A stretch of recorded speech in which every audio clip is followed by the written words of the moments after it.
Hi, Sean. Hello, how are you? Please be nice to me. I'm always nice. Bro, you're journalists. You guys, your jobs are to be parasites.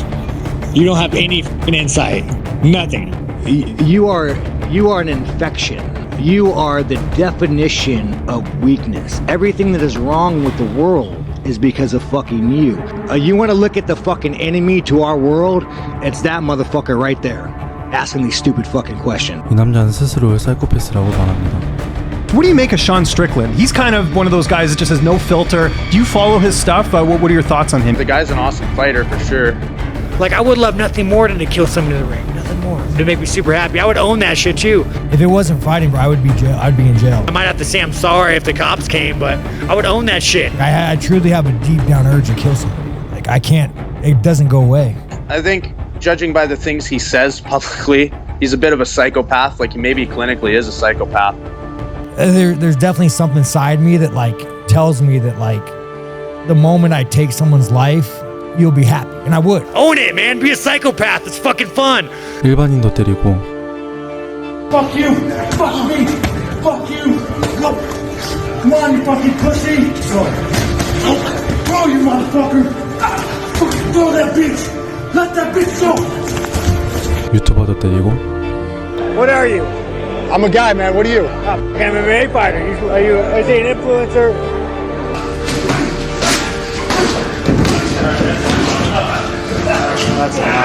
군인도 때립니다. I don't think there's one Navy SEAL who could survive a week training with me. Come on!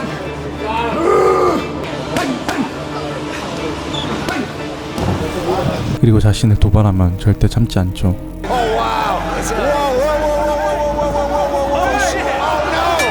거침없는 언행과 행동 때문에 많은 팬을 얻었지만 동시에 그를 인종차별자이자 위험한 사람으로 바라보는 시선도 적지 않습니다. 하지만 그의 강하고 거칠어 보이는 겉모습 뒤에는 누구에게도 쉽게 보이지 않는 깊은 상처가 숨겨져 있었습니다. 오늘은 현 UFC 미드급 챔피언 션 스트릭랜드의 이야기입니다.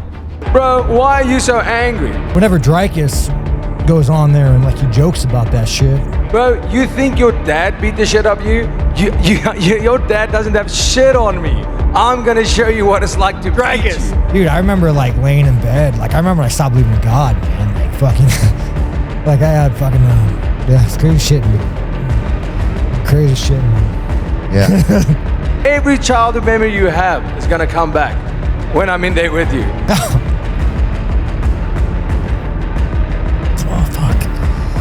Oh, fuck. Every single one, the one where you lie in bed at night where your dad comes in and he beats the shit out of you. I will take your fucking soul. You understand me, you fucking pussy?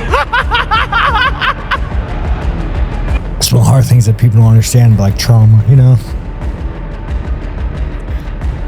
Yeah, you fucking laugh, you fucking Yeah, oh, I got a nerve. I see I hit a nerve there. Yeah, you fucking did hit a nerve, you fucking bitch. So, yeah, when I was a kid, when I think back, cannot recall one good memory. Not one good memory as a kid. How old are you? Oh, fuck, man. This was I was like probably 3rd, 4th grade.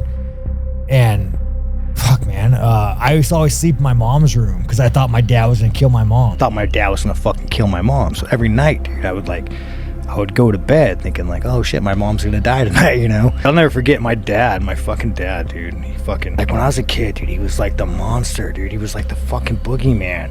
You know, like, I remember, like, my mom used to, like, sit in the kitchen and I would, like, sit between her legs and just, like, my dad, like, you're a fucking whore, you're fucking your boss. And I'm just, like, a little kid holding her legs. I'd always tell her that, like, if you cheat on me, and she probably was cheating on him. If you cheat on me again, I'll cut you and burn you and put your body in acid and bury you in the backyard. It's like all night long.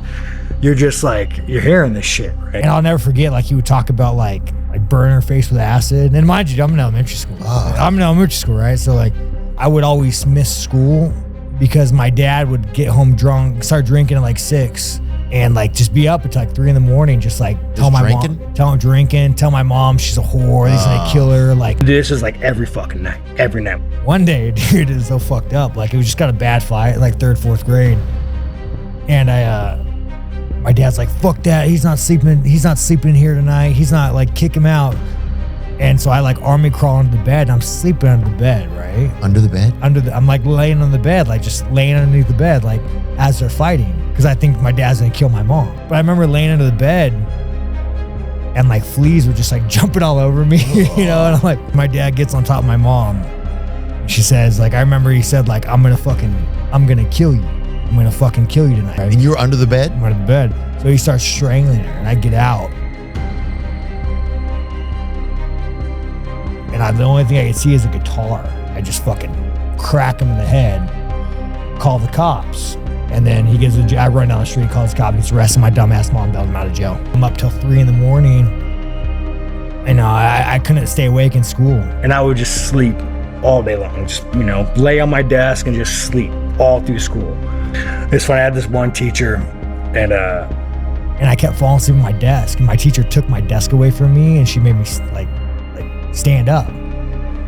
So like she literally was like, Sean, you can't stop sleeping in class. I'm taking your desk from you. And so I'm like, fuck you. Being a little kid, I just went and fell asleep on the ground. And mind you, like the school system's like, oh, Sean, like he's just a bad kid. They don't realize I'm up till 3 o'clock in the morning. Like I'm in a fucking World War III at my house, right? So it's like, it's just kind of funny how like society just, you know, never realized, hey, Sean, why can't you stay awake in class? Well, dude, I remember like laying in bed. Like I remember I stopped believing in God, man. Like fucking, like I had fucking, yeah, it's crazy shit, dude. Crazy shit, man. Yeah. So I remember just like crying my fucking eyes out almost in this pillow, and I'm like, dude, there's no God. Like, right? Like if there's a God, like how the fuck is there a God? And these are my earliest memories. Like, why would God do this to me? Yeah, I'm sorry, bud. So, oh,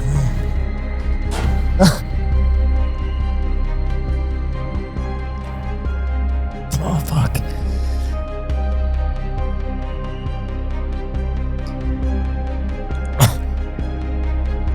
You know, I was just fucked up. I'd hide under the bed and not want to go to school. If kids miss a certain amount of school, the parents get go to jail. Mm-hmm. So me in like 3rd grade, just ditching school, being a fucking idiot. And then like all of a sudden my mom gets a call, like a letter in the mail saying, hey, if Sean doesn't go to school, you can go to jail. So now she has a choice, homeschool my kid, she had a full-time job, or go to jail. Damn. So now I'm homeschooled from 4th grade, 5th, 6th. What does homeschool look like? It's fucking nothing, dude. Just nothing? It's nothing, dude. I didn't go to school. I didn't read. I don't think I learned how to read until I became an adult, you know? Like I remember I have a hole in my gum because I'd have so much anxiety as a kid and I would just scratch my gum until like I'm just blood, you know? When you go through that level of trauma, like you just view people differently. Fucking, I'm done with this shit. Like, there can't be a God. That makes me sad. Yeah, it's fucked up, dude. 션은 어린 시절 자신의 친아버지로부터 너무나 큰 상처를 받았습니다. 아버지는 어머니와 어린 션에게 폭력을 휘둘렀고 션에게 아버지는 가족이 아닌 공포 그 자체였습니다. 그에게 세상은 두려운 곳이었고 곁에는 그를 지켜줄 어른도 없었습니다. 하지만 그런 션의 삶에도 한 줄기 희망처럼 다가온 사람이 있었습니다. 바로 그의 할아버지였습니다. My grandfather was like kind of like my hero. So like me, I had this big white strong man who had guns, and like I was like, man, this is like, he's the only male role model in my life. You know, you're a kid with a piece of shit father and like you just gravitate towards anything masculine. 확고한 가치관과 강한 신념을 가진 그의 모습은 어린 션에게 영웅처럼 보였고 그는 자연스럽게 할아버지를 닮아가려 했습니다. 하지만 어린 션은 아직 모르고 있었습니다. 자신이 가장 존경하던 사람이 일반적인 가치관을 가진 사람이 아니었다는 사실을 말이죠. 그의 할아버지는 나치 사상에 깊이 심취해 있던 사람이었습니다.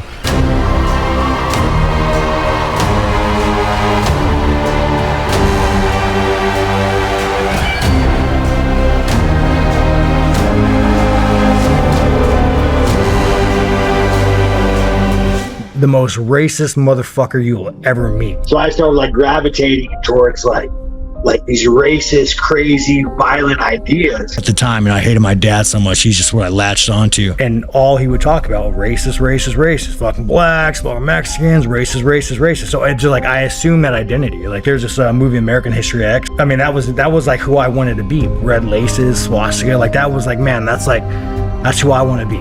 Like that's the kind of guy I want to fucking be. You can't have a belief system that is your own when you're in 6th grade. Like, you know what I'm saying? Like somebody has to tell you, someone has to guide you down a path to have that belief system. He just kind of like filled your head with crazy shit. What do you hate, Danny? I hate anyone that isn't white. Why? They're a burden to the advancement of the white race. Good. I went back in middle school, but now mind you, I went back in middle school and I'm fucked up, right? Like I've only been socialized like I was like fucking Mowgli, dude. I have fucking friends. It felt so great to hate something, but it ruined my life. You know, I go to 7th grade now, and here I am, like this little neo-Nazi. I remember I drew a swastika on my arm once. I took a permanent marker and I drew a swastika on my arm. And the teacher took me outside and like berated me, like pretty much called me a piece of shit. Like, do you know what that fucking means? Like, you know, like you're a fucking piece of shit. At no point was he like, hey man, like why is this fucking like 12-year-old kid having a swastika on his arm? I'm at lunch and this guy comes up to me and he goes, hey man, like you said some racist shit to my sister. And I look at him, I say, hey, you fucking, you know, like why don't I go give you a fucking rope and you can go fucking hang yourself in a tree? Like I'm like 11, 12 years old saying shit like this. And no one even interjected in my life. Me being 12 years old walking around doing the fucking Hail Hitler salute with a fucking swastika on my arm. At no point did anybody say like, hey, maybe we should help this fucking kid, you know? Right. And then I got kicked out of school in middle school for a hate crime. So I tell my mom, like, I can't be here. Like, I'm like the token racist white hate kid, you know? Now I'm back in school in 9th grade. I got kicked out of school again for a hate crime. I think a Jewish kid was running for class or office. And I was like, dude, like, I think I said, like, the last thing we need is another fucking for power. And mind you, I'm in fucking, I don't even know what that means. Like, I don't even know what that fucking means, dude. I'm in 9th grade. Yeah, I'm 9th grade. I don't know what the fuck that means. You know, but like some of my grandma would say, so I say it. I mean, I wanted to fucking kill someone so bad when I was a kid. I'd walk around with a fucking knife. I go back to school again in like 10th grade. I do another fucking hate crime. I get fucking kicked out. I think I got a fight with a bunch of black guys, like jump me in the locker room. I get this voice in my head, dude. And you see my press conferences, I get this voice in my head. And I think it's like, so when you're a kid, you have conduct disorder, then it spirals in like antisocial personality disorder. And it's like, it's borderline sociopathic. People are like, oh, go to therapy. Like, your brain, dude, like, the damage is done, bro. It's unfixable. 션 안에 쌓여있던 증오와 분노는 시간이 갈수록 더 커져갔습니다. 그는 그 감정을 주체할 수 없었고 어떻게든 쏟아낼 곳이 필요했습니다. 그러던 어느 날 션은 자신의 인생이 완전히 바뀔 순간을 맞이하게 됩니다. And then I started training like ninth grade. I started training and then dude, like, I tell a story, but I remember walking to the gym. I'd be like fucking 14 years old, 15 years old, and I just got the shit kicked out of me. I mean, I'll never forget, dude. I always tell people the first day I trained, I got the shit kicked out of me, covered in blood, bro. Like, I fucking love it, dude. I love, like, training to me was the only time in my life I've ever been happy. First moment in my life I ever felt happiness. Really? Like the only time in my life I've ever been happy was like leaving out a fucking bloody nose. I'm all fucked up and I'm like, I love this. Like, I don't know what this is, but I'm happy. I'm sparring, you know, these black guys, and I'm sparring these Mexican guys. I start realizing, man, me and you guys are the same. And I'm like, man, you guys are like my brothers. Like, not only like my brothers, like me and you are alike. We think the same. Once I started training, I really was like, man, I'm not racist. I'm just fucking pissed off and angry. I'm just super fucking angry. So like, I realized I wasn't a racist. I was just angry. Just all the anger of the gone. He kind of felt like we weren't going to abandon him, that he felt like he had a home. Then he started seeing his leadership come out. Next time, go take his spot. One time, go. So for me, I gave Sean responsibilities. I need you to do this to make sure the team is doing this correctly. And what does that do to him? He feels a part of something and he takes that and runs with it. Then he started like helping the team more and helping the training partners more. Keep going. Prior to that, it was just always about himself. And I think now you could call him one of the best teammates in the room. Like my entire life, I hated you just because you're colored. And now you're the one helping me out. They started like deprogramming my brain a little bit, you know?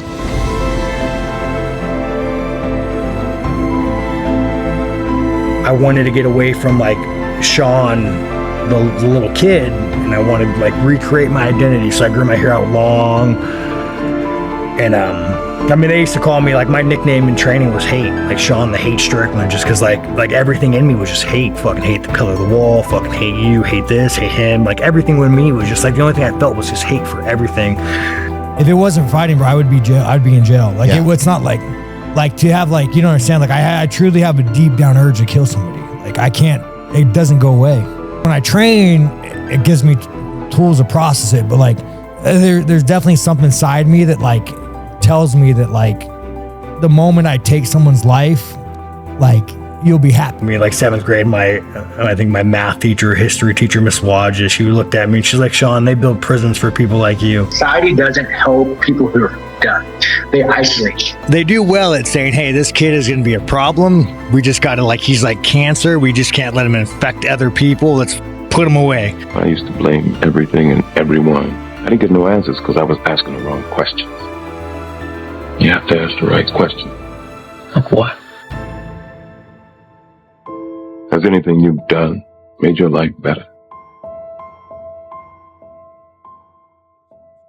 격투기는 션에게 단순히 싸우는 법만 가르쳐준 것이 아니었습니다. 오랫동안 마음속에 쌓여있던 폭력성과 분노를 쏟아낼 수 있는 출구가 되어주었고 자신이 당연하다고 믿어왔던 잘못된 가치관 또한 조금씩 무너뜨렸습니다. 그리고 무엇보다 어디로 가야 할지 몰랐던 한 아이에게 처음으로 삶의 방향을 알려주었습니다. 그렇게 션은 격투기 선수로서 자신의 커리어를 시작하게 됩니다.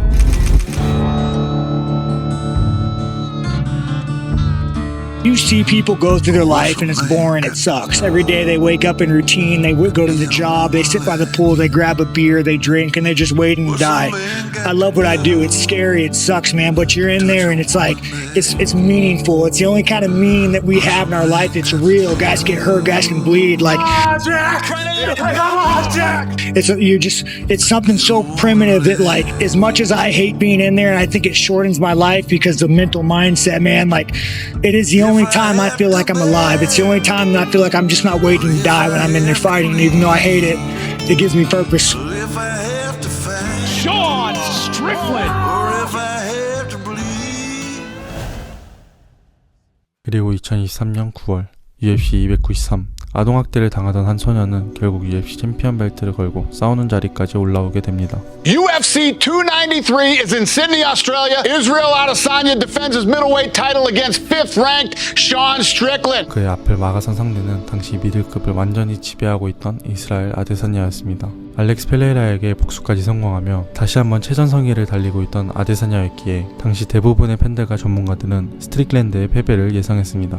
사실상 일방적인 경기라는 평가가 지배적이었죠. Like growing up, my dad was like the boogeyman. Like he was the scariest thing in my life. He was holding my mom in the room. He was like, you know, your mom is fucking having an affair with the boss or doing some shit. And I remember I just said, like, you know, dude, today's the day. And I walked in there and I was like, dude, you gotta let it go to work, dude. Like, you gotta let it go to work. Mortgage must be paid. So he gets in my face. He's like, I'm your father. You're gonna fucking talk to me like that? Boom, I headbutt him, break his fucking nose. Falls down and starts crying. This guy started crying. And it was like so disappointing to me because I seen this guy who was like this psychopath my whole life who I was scared of. And you just see him, this whiny little bitch on the floor bleeding. You're the guy that I was so afraid of my entire fucking life. Listen, you fucking weasel. You know, like when I was a kid, you were my fucking boogeyman and like you're fucking pathetic. Wow. You're the biggest fucking coward, you know?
Ladies and gentlemen, I am with the new Strickland! Sean Strickland, how good does that feel, man? What, am I dreaming? Am I gonna wake up? Somebody hit me. Oh my God, you guys. Literally, bro, never in a million years would I thought I'd be here, man. Like, I don't cry much, but I'm trying to keep my together right now. There was no hiding it throughout the hype up for this fight. Clips of you talking about kind of what growing up for you was like, and your life was kind of put a little bit on show. To go from everything you've been through to now holding that belt that says you're the baddest man at middleweight on the planet. What do you think about that? Yeah, thank God for child abuse, right? Fuck yeah. Let's go childhood traumas and repressed memories. You fucking, you really got me to where I needed to be, man. Like, fucking dad, you're fucking awesome, man. All of the years of abuse, you really, you really made me the man I had to be today. I don't fucking know, you guys. I'm just happy that this fucking world has a place for us, you know. If it wasn't for this, man, I'm sure I would have fucking committed some random act of violence and fucking been locked up for killing somebody. So, fucking huzzah the UFC, man. Thank you for fucking saving someone's life, including my own.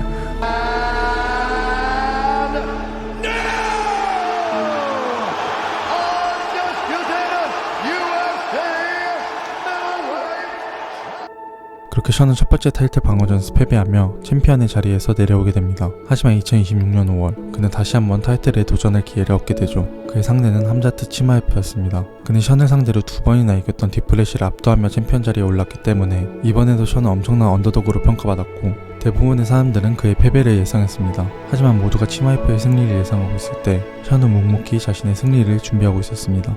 I do want to win, I do want to be a champion, but I want to be able to give my kids something that I didn't have. Hey man, you know, you want to go to college? Hey, it's paid for, you know, like I didn't graduate high school. So when I'm fighting, I'm not just fighting to win a belt. I'm fighting for like 100 years down the road, my kids, my grandkids, changing generational poverty, I guess. You know, it's like when you go and fight another man and like, bro, your soul is just exposed. When you're fucking bleeding and he's bleeding and like, I want to quit.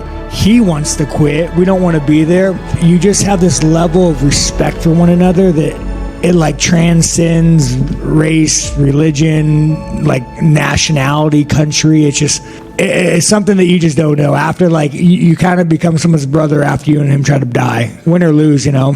그는 또 한 번 세상의 예상을 완전히 뒤집는 데 성공합니다. 그리고 인생에서 단 한 번 오르기도 어렵다는 UFC 챔피언 자리에 다시 한 번 오르게 되죠. I do have a really colorful past. I mean, I've been kicked out of school for hate crime. Like, I got a real colorful past. So, like, when I'm at a fight, right, and like everybody looks at me like Sean, the racist white national, like that's kind of like what the media paints me as. When I'm at a press conference, when I'm looking at my fans, you think I see a bunch of fucking towhead, little fucking blonde hair white kids? No, dude, I see Mexican, black people, you know, you see Christians, like Muslims, maybe not so much Muslims this fight, but generally, you know, I have a lot of Muslim friends, but I see like so many non-white people looking back at me, and I'm like, it's crazy because like I'm representing these guys and I love it. And there is no you're white, I'm black, you're brown, like there's none of that. I've always been the bad guy who wanted to be a good guy,